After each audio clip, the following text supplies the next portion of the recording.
ଯେତେ ପର୍ଯ୍ୟନ୍ତ ଭାରତରେ ଜେହାଦୀ ମାନସିକତା ରଖୁଥିବା ମୁସଲମାନ ମାନେ ଥିବେ ସେତେ ପର୍ଯ୍ୟନ୍ତ ଭାରତର ବିଭିନ୍ନ ଅଞ୍ଚଳରେ ଦଙ୍ଗା ଉପଦ୍ରବ ହେବ ହିଁ ହେବ।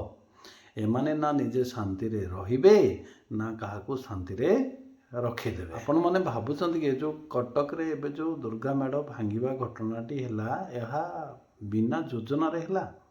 ଏମାନଙ୍କର ସବୁ କାମ ଯୋଜନାବଦ୍ଧ ଭାବରେ ହୋଇଥାଏ। ଏମାନେ ଜାଣନ୍ତି ଯେ ଦଙ୍ଗା କଲେ, ଉପଦ୍ରବ କଲେ ପୋଲିସ ବାନ୍ଧିବ ଆଉ ମାଡ଼ ବି ହେବ। କିନ୍ତୁ ଏମାନେ ଜନ୍ମରୁ ହିଁ ହିନ୍ଦୁ ବିରୋଧୀ ମାନସିକତା। ନିଜେ ମରିଯିବେ ପଛେ କେତେ ଜଣଙ୍କୁ ମାରି ଦେଇଯିବେ, ଏହିପରି ଏମାନଙ୍କର ମାନସିକତା। ଏବେ ହିନ୍ଦୁ ବିରୋଧୀ ରାଜନୀତି ଭାରତର ବିଭିନ୍ନ ସ୍ଥାନରେ ରୋହିଙ୍ଗ୍ୟା ମୁସଲମାନମାନଙ୍କୁ ବସାଇବାରେ ସକ୍ଷମ ହୋଇସାରିଲାଣି। ସେମାନେ ଏବେ ବିଭିନ୍ନ ଅଞ୍ଚଳରେ ଛୋଟ ଛୋଟ ଦଙ୍ଗା କରି ଦେଖୁଛନ୍ତି ଯେ ହିନ୍ଦୁମାନେ କେତେ ପ୍ରତିରୋଧ କରୁଛନ୍ତି, ହିନ୍ଦୁମାନେ କେତେ ତାଙ୍କୁ ବିରୋଧ କରୁଛନ୍ତି।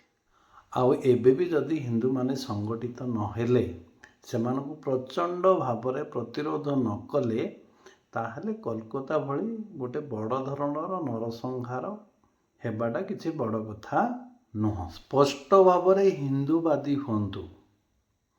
ନିଜକୁ କୌଣସି ନା କୌଣସି ଗୋଟିଏ ହିନ୍ଦୁ ସଂଗଠନ ସହିତ ଯୋଡ଼ନ୍ତୁ।